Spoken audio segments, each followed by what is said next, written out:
Vision impairments affect 1.3 billion people worldwide, but these impairments are hardly ever taken into account when we design our cities, buildings, emergency signpostings, or lighting systems.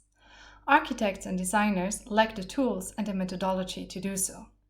With my dissertation research, I want to close this gap and develop realistic, medically based simulations of eye diseases in virtual and augmented reality.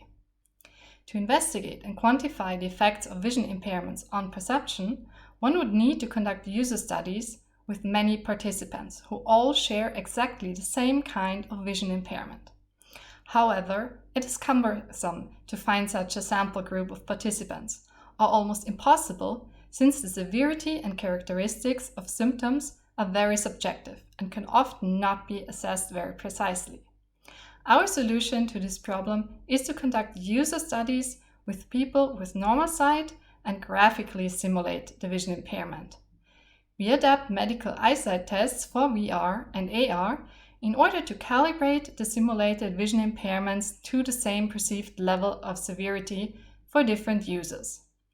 We developed a simulation of reduced visual acuity to evaluate the maximum recognition distances of escape route signs for people with vision impairments, taking the actual visual acuity of users and hardware constraints like the resolution of the displays into account and calibrating the simulation for all users to the same level of reduced visual acuity.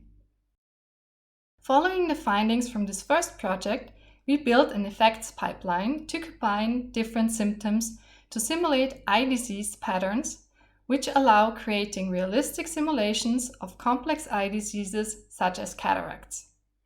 By using eye tracking technology, we were able to simulate gaze-dependent effects.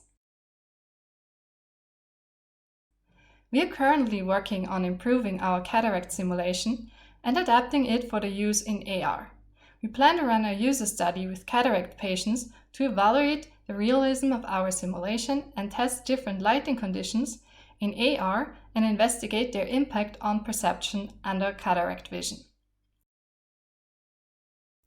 With this thesis, we will for the first time provide methods for architects and designers to evaluate their designs for accessibility and to develop lighting systems that can enhance the perception of people with vision impairments and lead to more inclusive designs.